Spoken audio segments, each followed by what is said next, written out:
안녕하십니까? 자, 우리 함께 본문의 말씀 한번 먼저 읽어보겠습니다. 이스라엘 시작. 이스라엘 모든 장로가 모여 라마에 있는 사무엘에게 나아가서 그에게 이르되 보소서, 당신은 늙고 당신의 아들들은 당신의 행위를 따르지 아니하니 모든 나라와 같이 우리에게 왕을 세워 우리를 다스리게 하소서 한지라.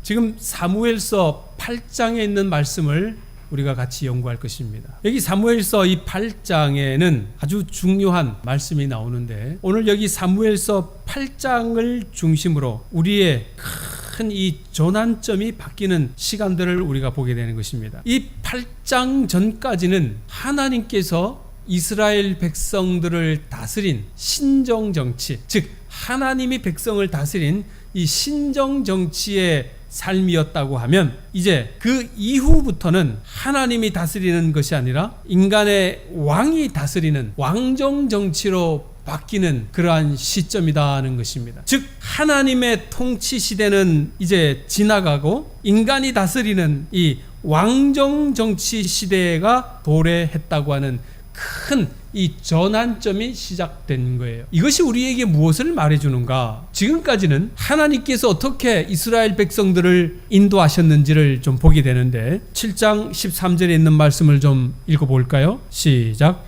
이에 블레셋 사람이 굴복하여 다시는 이스라엘 경내에 들어오지 못하였으며 여호와의 손이 사무엘 사는 날 동안에 블레셋 사람을 막으심에. 자, 여기 보세요. 여호와의 손이 사무엘 사는 날 동안에 블레셋 사람을 막으심에. 누가 막으신 겁니까? 하나님이, 여호와께서 다 막고 계셨다는 것입니다. 다음 절에 있는 말씀인데요, 블레셋 사람이 이스라엘에게서 빼앗았던 성읍 에그론부터 가드까지 이스라엘에게 회복되니 이스라엘이 그 사방 지경을 블레셋 사람의 손에서 도로 찾았고 또 이스라엘과 아모리 사람 사이에 평화가 있었더라.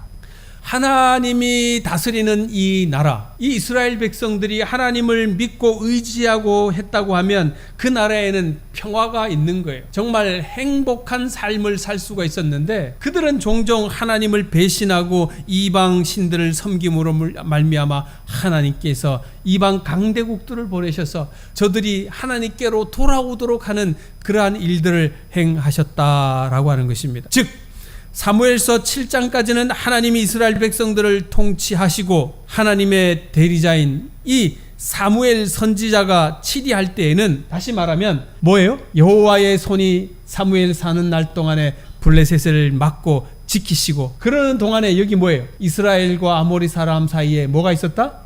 평화가 있었다. 그렇게 말하는 것입니다. 즉 하나님의 보호하심과 회복, 평화의 시대가 지속될 수 있었다는 것입니다. 누가 다스릴 때? 하나님이 다스릴 때. 하나님이 여러분과 우리를 다스려야 합니까? 그렇게 해야 합니다. 자, 그런데 사무엘서 8장에 탁 들어오면서 첫 시작하는 단어를 보세요. 여러분들 성경 1절 한번 읽어보시기 바랍니다. 시작. 네, 거기까지만 봅시다. 누가 늙음에? 여러분들 사무엘 늙었다고 그러는데 사무엘이 한 몇 살쯤 됐을까요? 도대체 몇 살이나 되었길래 사무엘이 늙었다 그렇게 했을까요? 네? 몇 살요? 100살 가까이 됐을 것 같다. 네, 집사님 몇 살쯤 됐을까요? 한 80살. 야, 예.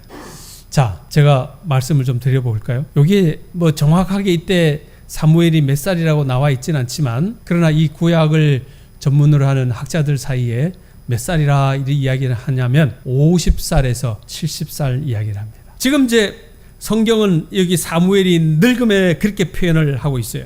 여러분, 우리 믿음의 조상 아브라함이 몇 살에 부름을 받았습니까? 75세. 부름을 받아 고향을 떠나서 가나안에 가요. 그리고 야곱은 77세에 하란으로 도피해가지고 그가 147세에 12아들을 축복하여 이스라엘을 12지파로 만들어요. 모세가 하나님 앞에 부름 받을 때는 나이가 몇 살이었을까요? 80살. 모세의 후계자 여호수아가 모세의 후계자로 딱 낙점됐을 때는 몇 살쯤 됐을까요? 94세. 갈렙이 헤브론 땅에 가가지고 이제 나에게도 땅을 주세요 하고 들어갔을 때, 그때 갈렙의 나이가 전쟁터에 앞장서서 이 장소로 나갈 나이가 몇 살이었을까요? 네, 85세. 이게 다 이때 비슷한 사람들의 연령이라고 치면 지금 사무엘이 한 50에서 70 뭐 그 정도 됐다 그러면 나이가 많아요, 젊어요? 젊은 거예요. 그런데 지금 신기하게 사무엘이 늙음에 그렇게 시작하는 것입니다. 이게 뭔 일인가? 사무엘이 늙었다고 하는 것은 이 이스라엘 백성들이 자기들의 왕을 세우기 위한 하나의 구실을 만들어내는 거예요. 오늘 말씀은 이스라엘 백성들이 왕을 세워달라고 요구를 하고 있는 것입니다. 사무엘이 살고 있던 그때 당시는 어느 시대보다 안정적이었어요. 사무엘이 정말 믿음과 기도로 이스라엘 백성들을 잘 통치하고 사무엘이 하나님 앞에 기도하면서 이스라엘 백성들을 믿음으로 잘 인도하던 바로 그 시대였다는 것입니다. 여기 부조와 선지자에는 이렇게 기록하고 있습니다. 여호수아의 시대 이래 사무엘의 통치 시대처럼 그렇게 큰 지혜로 성공적인 정치를 하던 때가 없었다. 사무엘은 사사요 선지자요 제사장이란 삼중 직분을 하나님께 받고 백성의 행복을 위하여 끈기 있고 사심이 없이 열심으로 노력하여 그 나라를 그의 현명한 통치하에서 번영하게 만들었다. 야, 알고 보니까 이 사무엘은 잘 다스린 훌륭한 지도자 맞습니까? 이런 지도자가 별로 없었어요. 정말 훌륭한 지도자였음에 분명합니다. 여호와의 손이 사무엘이 사는 날 동안에 블레셋을 막았고 또 아모리 사람 사이에 평화가 있게 하였다 그렇게 말하였지 않습니까? 그럼에도 이스라엘 백성들이 지금 누구를 요구하고 있어요? 왕을 요구하고 있는 것입니다. 이렇게 이스라엘 백성들이 하나님이 아닌 인간이 세운 이 왕을 달라고 요구하는 것은 우리 하나님이 왕이보다는 하나님이 왕으로 이 다스리는 것보다는 인간이 다스리는 게 낫다 그렇게 이들은 요구하고 있는 것입니다. 여호와 하나님이 이스라엘 백성들을 다스림으로 그렇게 아름다운 세상을 다스리는 것보다는 그저 하나의 인간의 왕이 이 자기를 나라를 다스려서 어떤 나라를 만들어 가도록 그들이 원했던 거예요. 여러분, 이스라엘 백성들은 수백 년 전에 애굽 땅에서 약 한 430년 동안 인간의 왕에 의하여 평안히 살았습니까? 엄청난 괴롭힘과 억울함과 고통 속에 살지 않았습니까? 그래서 그들이 막 하늘에 울부짖어 가지고 하나님께서 모세를 보내셔서 그들을 애굽 땅에서 건져냈잖아요. 그러니 인간의 통치가 얼마나 힘든지를 그들이 알고 있었는데 그들의 선조들은 알고 있었음에도 불구하고 지금 그들은 뭐 하고 있어요? 누구로 왕을 달라고? 인간을 왕으로 달라고 이야기하는 것입니다. 자, 여기 1절에서 3절에 보면 사무엘이 나이가 늙었다 그렇게 이야기하고 있습니다. 그리고 이제 그 사무엘의 두 아들을 사사로 삼았는데 이 두 아들 사사가 좀 제대로 안 했다 그렇게 하는 것입니다. 아버지처럼 정직하고 아버지처럼 그렇게 훌륭하게 살지를 못했다 그렇게 말하고 있는 것입니다. 뇌물도 받고 말이죠. 판결도 왜곡하고 그러한 일들을 행한 거예요. 여기 4절에서 5절에 있는 말씀에 계속 보면 뭐라고 기록하고 있는 거 아니 이스라엘 모든 장로가 모여 라마에 있는 사무엘에게 나아가서 그에게 이르되 보소서 당신은 늙고 당신의 아들들은 당신의 행위를 따르지 아니하니 모든 나라와 같이 우리에게 뭐를 세워요? 우리에게 왕을 세워 우리를 다스리게 하소서 그렇게 하는 것입니다. 우리한테 왕을 세워달라는 거예요. 누구보다 낫다는 것입니까? 하나님보다 인간의 왕이 더 낫다고 그렇게 표현하는 것입니다. 심각한 문제인 거죠. 우리 여호와 하나님께서요 아브라함과 이삭과 야곱에게 하신 약속대로 이스라엘을 노예에서 구원해 내셨어요. 그리고 그들을 이 시내 산으로 인도하시고 그 이스라엘과 언약을 맺었지 않습니까? 그 언약이 무슨 언약입니까? 자, 내가 어떻게 독수리 날개로 너희를 업어 내게로 인도하였음을 너희가 보았느니라. 세계가 다 내게 속하였으니 너희가 내 말을 잘 듣고 내 언약을 지키면 너희는 열국 중에서 내 소유가 되겠고 너희가 내게 대하여 제사장 나라가 되어 거룩한 백성이 되리라. 하나님께서 너희를 업어서 이렇게 인도하여 내어서 했으면 그 하나님을 잘 믿고 하면 너희들이 뭔 나라? 제사장 나라가 되고 좀 열국 중에서 너희가 가장 어떤 데는 그러한 나라로 만들어 주겠다 하나님 약속하셨는데 이스라엘 백성들은 그 하나님의 언약의 약속을 다 잊어버린 거예요. 믿지를 못하는 것입니다. 이스라엘 사람들이 처음에 가나안에 정착하였을 때 신정 정치, 하나님이 다스리는 정치의 원칙을 인정하였고 온 국민 여호수아의 통치하에 번영을 누렸다 그랬습니다. 정말 그들이 행복하게 잘 살았어요. 그러나 이제 와서 하나님이 이스라엘 백성들의 왕이 되기보다는 주변에 있는 나라의 사람들처럼 인간을 왕으로 세워 자기네들에게 보여달라, 그렇게 이야기하는 것입니다. 하나님의 소유된 백성으로, 하나님의 거룩한 나라로 그렇게 살기보다는 세상 사람들의 눈에 보이는 대로 인간 왕을 섬기겠다고 그렇게 이야기하는 거예요. 사무엘 입장에서 생각해 보면 자기의 아들들이 두 아들을 세운 이 사사들 잘못도 하기도 했죠. 그러나 사무엘 입장에서는 섭섭한 거예요. 비록 내가 이 두 아들을 사사로 세워가지고 이 아들이 판결도 긋고 뇌물도 받고 그렇게 하긴 했지만, 그러나 그것 때문에 하나님을 버리고 인간을 왕으로 세워달라, 야, 이거는 아니다. 사무엘이 정말 이 백성들한테 슬펐던 것입니다. 그런데 하나님께서 이 사무엘의 마음을 아시는 거예요. 하나님이 뭐라 그러시냐면, 여기 보세요. 여호와께서 사무엘에게 이르시되 백성이 내게 한 말을 다 들으라. 그들이 누구를 버림이 아니요? 너 사무엘, 너를 버린 게 아니라 누구를 버렸다고? 나를 버려. 나 누구예요? 하나님. 나를 버려서 자기들의 왕이 되지 못하게 하였다. 그렇게 하나님이 사무엘에게 알려주시는 것입니다. 백성들의 그 숨은 속뜻이 무엇일까? 그 속내가 무엇일까? 왜 인간을 왕으로 세워가지고 그렇게 살려고 할까? 그 속뜻이 뭘까? 여호와께서 왕이 되어셔서 그들을 다스리고 하시면 더 멋지고 행복하고 그렇게 살 수가 있었는데, 이스라엘 백성들은 왜 하나님을 왕으로 모시기를 싫어했을까? 여호와 하나님께서는 이 백성들의 문제를 파악을 하셨습니다. 모세에게 말씀하시기를, 왕을 구한 이스라엘 백성들이 사무엘을 버린 것이 아니라 자신을 버린 것이라고 그렇게 이야기합니다. 여호와께서는 이스라엘 백성들이 애굽에서 인도하여 낸 날부터 오늘날까지 그들이 모든 행사로 나를 버렸다고 그렇게 말하고 있는 것입니다. 이스라엘 백성들의 행동이 얼마나 나쁩니까? 여기 부조와 선지자는 이렇게 말합니다. 하나님의 충실한 종을 멸시하고 거절하는 자들은 단순히 그 사람만이 아니라 그를 보내신 주님을 멸시하는 것이다. 무시를 당한 것은 하나님의 말씀과 그분의 책망과 공고였으며 거절당한 것은 뭐였다? 하나님의 권위였다. 그래서 여호와께서는 사무엘에게 말해요. 백성들의 요구를 다 들어줘라. 그리고 그들에게 왕이 되는 것을 허락해 줘라. 그리고는 이제 경고를 합니다. 그들을 다스릴 왕의 제도가 무엇인지를 가르쳐 주는 거예요. 그게 뭔가? 그게 이제 10절에서부터 나오는 말씀인데, 자, 여기 보십시다. 11절에 있는 말씀 같이 읽어볼까요? 시작.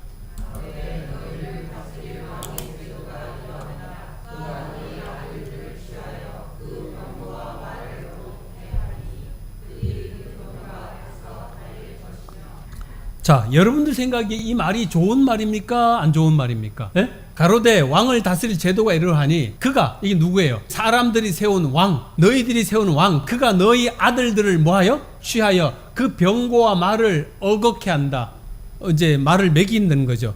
그러니까 결국은 이스라엘 백성들의 그 아들들이 뭐 하는 거예요? 마부 되는 거예요. 마부. 자, 그 다음에 볼까요? 자, 12절 또 읽어봅시다. 시작. 그가 또 너희 아들들로 천부장과 50부장을 삼을 것이며 자기 밭을 갈게 하고 자기 추수를 하게 할 것이며 자기 병고와 병거의 제구를 만들게 할 것이며. 자, 이게 뭐예요? 너희 아들들, 이거 왕이 너희 아들들을 이렇게 이제 또 이런 걸 세우고, 그 다음에 자기 밭 깔고 농부로 만들고, 그죠? 자기 농이 아니에요, 그죠? 왕의 부하에 그거 하는 거예요. 그리고 거기서 추수하게 하고, 이 또 병거 만드는 뭐 그런 거 만드는 거 하게 하고. 좋은 일입니까? 자, 또 봅시다. 13절에 그가 시작. 그가 또 너희 딸들을 취하여 향료 만드는 자와 요리하는 자와 떡 굽는 자를 삼을 것이며. 이제 거기 가가지고 다 뭐예요? 이제 설거지하고 뭐 요리하고 막 이런 거 다 하도록 만드는 것입니다. 좋습니까? 자, 15절에서 17절이면 또 읽어봅시다. 시작. 그가 또 너희 곡식과 포도원의 소산의 11조를 취하여 자기 관리와 신하에게 줄 것이며, 그가 또 너희 노비와 가장 아름다운 소년과 나귀들을 취하여 자기 일을 시킬 것이며, 너희 양떼의 10분의 1을 취하리니 너희가 그의 종이 될 것이니라. 뭐가 된다고요? 그 인간의 왕을 세우면 결국은 그의 뭐가 된다는 겁니까? 종이 된다는 것입니다. 사무엘은 왕을 세우면 그들이 얼마나 너희에게 과중한 이 부담을 담당해야 할지를 이방 나라의 왕의 경우를 예를 들어서 백성들에게 전달합니다. 그 모든 일들을 해야 돼요. 군대에 가서 그 일들을 해야 되고, 그 말들을 키워야 되고, 관리해야 되고, 그죠? 예. 뿐만 아니라 딸들도 이제 가야 되고, 소산물에 또 11조. 이거는 뭐냐면 하나님께 바치는 11조뿐만 아니라 이 또 다른 11조예요. 정부에 바치는 또 다른 거예요. 그리고 왕의 노비가 되고 말이죠. 왕의 종이 될 것이고. 어떻게? 여러분들은 하나님을 왕으로 섬기시겠습니까? 인간을 왕으로 섬기시겠습니까? 하나님 섬기시겠습니까? 18절에 봐요. 그날에 너희는 너희가 택한 왕으로 말미암아 부르짖되 그날에 여호와께서 너희에게 응답하지 아니하시리라 하니. 이제 나중에 종이 되어가지고 막 너무 힘들어요. 막 그렇게 분명히 할 것이라는 것입니다. 그때 하나님께서 네, 응답 안 하겠다 그러는 것입니다. 그런데 이 사무엘이 이 엄중하게 왕의 제도를 말하여도 백성들은 뭐라고 그러는가? 자, 너 그래도 할 거냐? 그렇게 말하는 거예요. 자, 읽어봅시다. 백성이 시작. 백성이 사무엘의 말 듣기를 뭐 하여 돼? 안 들어. 이제 더 이상 말 안 들어. 그 다음에 시작. 아니로소이다. 우리도 우리 왕이 있어야 하리니 우리도 열방과 같이 되어 우리 왕이 우리를 다스리며. 갑갑합니까? 갑갑하죠.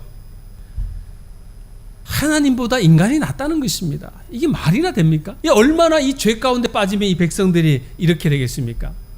지금까지 여호와께서 이스라엘 백성들을 위하여 애굽에서 구원해내고 그들 앞에서 그죠? 이 백성들을 다 쫓아내고 행복하게 살게 해 주셨음에도 불구하고 이 백성들은 누구를 배반하는 거예요? 하나님의 인도하심과 보호하심을 배반하는 거예요. 하나님께서 여러분들을 지금까지 잘 인도하셔서 잘 먹고 잘 살게 해주셨는데 하나님을 버리면 될까 안 될까요? 안 되는 것입니다. 그러나 이스라엘 백성들이 그렇게 한 거예요. 하나님을 배반한 것입니다. 출애굽기 15장에 보니까 여호와는 용사시니 여호와는 그의 이름이시라. 그가 바로의 병거와 그의 군대를 바다에 던지시며 최고의 지휘관들을 홍해에 잠겼고 깊은 물이 그들을 덮으리니 그들이 돌처럼 깊음 속에 가라앉았도다. 여호와여 주의 오른손에 권능으로 영광을 나타내시나이다. 여호와의 주여 여호와여 주의 오른손이 원수를 부수나이다. 주께서 주의 큰 위엄으로 주를 다스리는 자를 엎으시나이다. 주께서 진노를 발하시니 그 진노가 그들을 지푸라기 같이 사르나이다.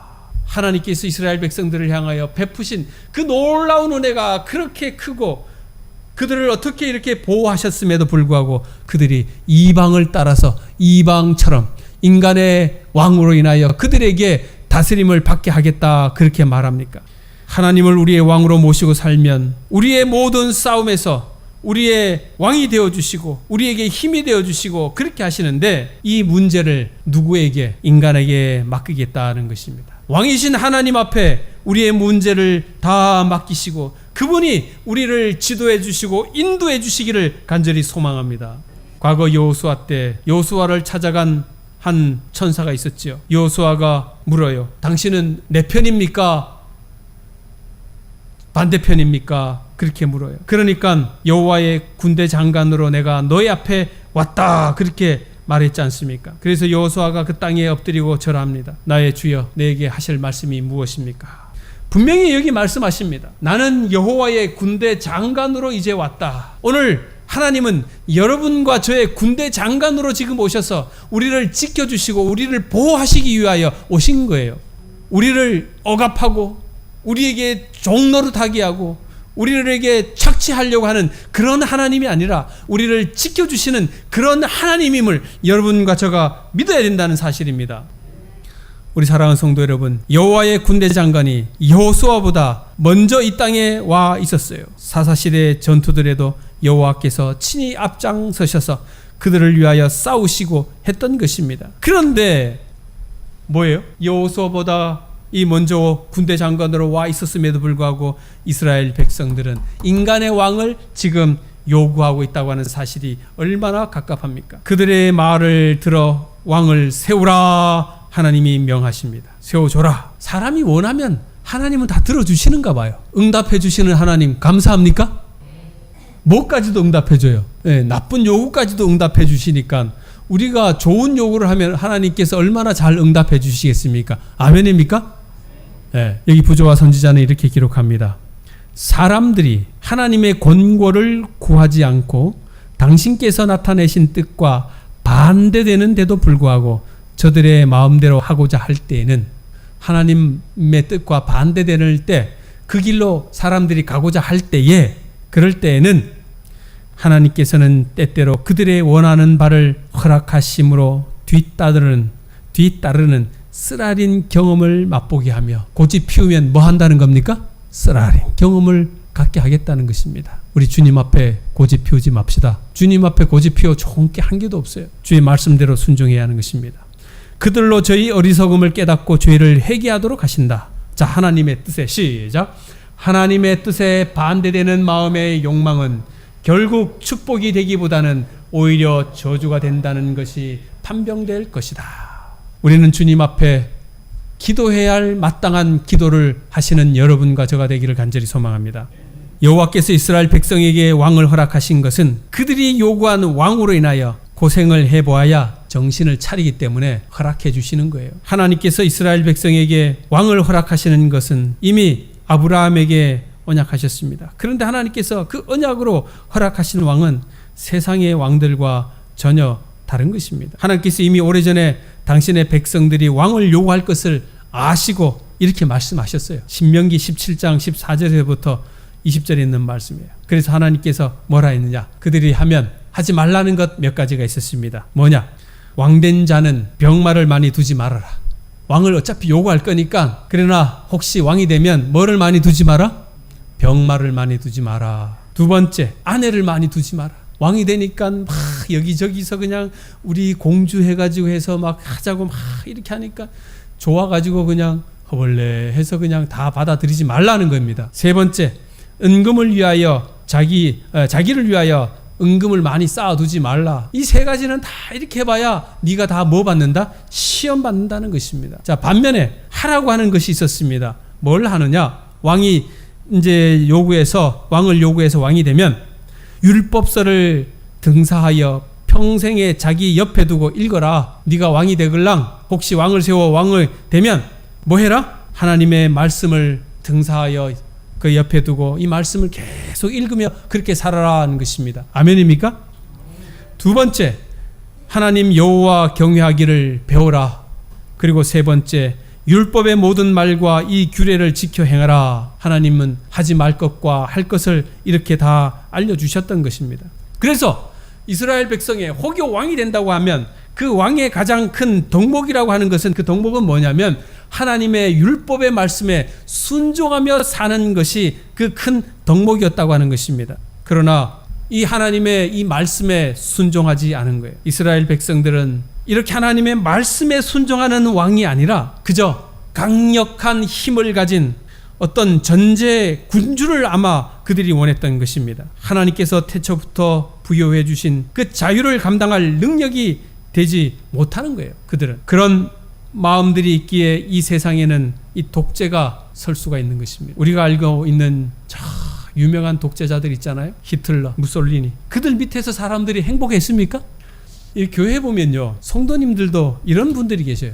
이제 어느 교회에 정말 성품이 온화하고 겸손하고 이 성도들을 정말 따뜻하게 대해 주시는 그런 목사님이 가셨는데, 이분이 성품이 온화하고 착하니까 그 다음부터 이 성도님들이 이 목사님을 핍박을 해요. 뭘 해도 그냥 착하니까 이 목사님이 핍박을 해요. 그래가지고 이제 이 성도님들이 뭘 요구하는 거 아니에요? 야, 이렇게 착한 목사님보다는 좀 지도력이 있는, 좀 카리스마 있는 그런 목사님을 보내달라고 하는 거예요. 누구하고 똑같아요? 구약의 이스라엘하고 똑같은 거예요. 혹시 오늘 여러분들도 착하고 선하고 한 그런 목사님이 좋습니까? 아니면 막 꽉 휘어잡고 막 카리스마 있는 목사님이 좋습니까? 집사님 딱 중간? 딱 중간? 다 안 좋아요? 이것도 안 좋고 저것도 안 좋고? 그럼 집사님도 딱 중간이네? 야, 그러니까 여러분들이나 저 구약 이스라엘 백성들이나 똑같다는 것입니다. 별 차이 없어요. 남의 일이 아니에요. 제가 금방 드린 말이 그냥 한 얘기가 아니고 정말 그 교회에서 있었던 이야기예요. 그리고 대체적으로 그래요. 착한 목사님이 가면 그 교회에서 그 목사님은 핍박받습니다. 성도들한테 그저 예 해주면 그 교회에서 핍박받아요. 그래서 그 목사님을 업신여기고 목사님한테 함부로 다 해요. 그런데 반대로 좀 기가 센 목사님이 와요. 그러면 또 성도들이 꼼짝 못해가지고 목사님 뭐라 예 그런 걸 되게 좋아하시는가 봐. 자, 여러분, 우리의 지도자이신 예수님은 앞에 말한 착하시고 온유하시고 선량하신 그런 예수님이셨을까요? 막 확 누르는 그런 예수님이셨을까요? 예수님은 막 그렇게 카리스마가 있는 그런 예수님이셨을까요? 예수님은 이 땅에 오셔가지고 백성들을 위하여 이 다 뭐 하셨어요? 겸손히 쓰시기 발시키시고 그런 분이셔요. 그런데 이스라엘 백성들이 이런 겸손한 분이 왕이라고 해서 오는 걸 딱 보니까 저게 뭔 나라를 다스려 그러는 거예요. 저기 무슨 이스라엘을 다스려, 저 사람이 무슨 이 나라의 왕이 돼, 아이고 그러는 거예요. 저 사람에게는 뭐가 없어? 카리스마가 없는 거예요. 지도력이 없는 거예요. 저래 가지고 되겠어? 안 되는 거예요. 그래서 그들이 원하는 왕은 누구예요? 자기를 막 강력하게 막 압제하고도 막 힘있게 해줄 수 있는 그런 사람들을 원하는 거예요. 그런 왕을 원하는 거예요. 그런데 왕으로 오신 우리 예수님은 결국 이 땅에 오셔가지고 십자가에 달려 돌아가신 거예요. 카리스마가 없어서. 그 왕을 왜 십자가에 지게 하셨는가? 자기들이 원하는 왕이 아니기 때문에 그래요. 예수님이 말씀하시는 하나님의 나라, 그 나라는 이 세상이 원하는 이 세상의 원리의 그 나라가 아닌 거예요. 이 세상의 나라는 높은 자가 낮은 자를 그냥 힘으로 누르고 강한 자가 약한 자를 그냥 팍팍 누르는 그런 나라가 이 세상의 나라예요. 힘없는 자는 그냥 거기에서 그냥 굴복하고 굴종하고. 그러나 우리의 왕이신 만왕의 왕이신 예수 그리스도는 어떤 왕이십니까? 겸손하여 나귀를 타시고 약한 자를 돌보시고 병자를 치료하시고. 주님이 22장 누가복음 22장에 이렇게 말씀하셨죠. 자, 읽어볼까요? 시작. 또 저희 사이에 그중 누가 크냐 하는 다툼이 난지라. 앉아서 먹는 자가 크냐 섬기는 자가 크냐. 앉아서 먹는 자가 아니냐. 그러나 나는 섬기는 자로 너희 중에 있느니라. 아멘. 우리 주님은 무슨 자로? 섬기는 자로. 우리 주님은 온유하신 자로, 우리 주님은 겸손하신 자로 이 땅에 오셔서 여러분과 저의 왕이 됐던 거예요. 우리 주님은 우리 인간이 원하는 그런 카리스마가 있는 그런 막 강력한 그러한 것을 사람들이 원하는 것처럼 그런 하나님이 결코 아니라고 하는 것을 우리가 기억해야 하는 것입니다. 여러분들도 이 땅에서 혹여 그런 사람을 원한다고 하거들랑 애초에 포기하시게 되기를 간절히 소망합니다. 그러면 왜 이스라엘 백성들은 그런 왕을 원할까? 이유가 뭘까? 그 이유는 뭐냐? 그 왕 옆에서 무언과 권력을 나누어 가지려고 한다는 것입니다. 그런 카리스마가 있는 그런 지도자 옆에, 왕 옆에 있으면, 내가 그 옆에 갖다 붙으면 내가 뭐 할 수 있어요? 한 자리 얻을 수가 있는 거예요. 그런데 이 겸손하고 연약한 그런 예수님 옆에 왕이 있으면 한 자리는커녕 아무것도 없어요. 그러니까 예수님이 어떤 왕이 되어야 돼? 카리스마가 있는 왕이 되어야 돼. 지배하는 왕이 되어야 돼. 이스라엘 백성들이 바로 그랬던 것입니다. 하나님이 다스리면 자기가 앉을 자리가 없는 거예요. 그러나 인간의 왕이 다스리면 그 옆에 내가 뭐 할 수 있어요? 내 자리가 있는 거예요. 다 꿈을 꾸는 거예요. 먼 자리를 바라보고 내 자리를 바라보고 거기 앉을 것을 바라보고 인간의 왕을 구하는 것입니다. 그러나 하나님이 왕이 되신다고 하면 그런 자리는 없는 거예요. 하나님이 왕이 되시면 오히려 그 옆에 가가지고 내가 더 뭐 해야 돼요? 겸손하게 섬겨야 돼요. 그게 싫은 거예요. 오늘 우리들은 어떤 왕을 원하시는가?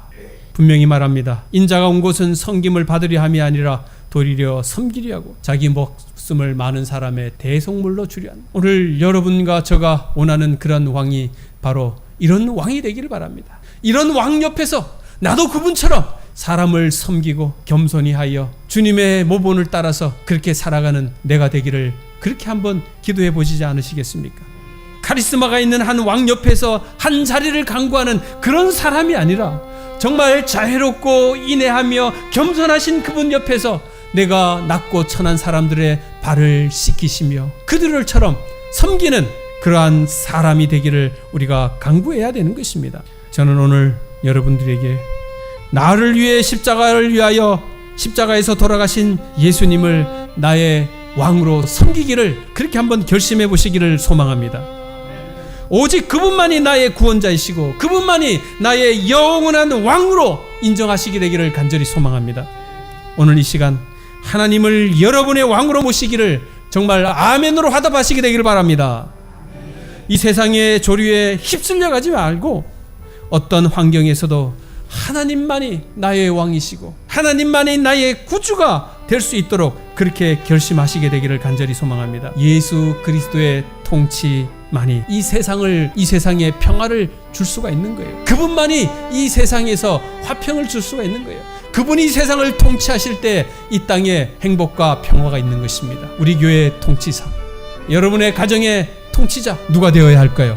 사람이 아닌 하나님이 되셔야 하는 것입니다. 하나님이 여러분과 여러분의 가정과 우리 교회의 진정한 왕으로 섬기는 그러한 귀한 시간이 되기를 간절히 바라며 말씀을 줄이도록 하겠습니다. 하나님 아버지, 하나님이 우리의 왕이심을 잊고 연약한 인간을 왕으로 세워달라고 하는 정말 비천한 인류의 모습을 사무엘상 8장의 말씀을 통하여 알게 되었습니다. 오늘 하나님께 예배하는 저희들은 이와 동일한 범죄를 하지 아니하도록 하나님 저희들을 지도해 주시옵소서.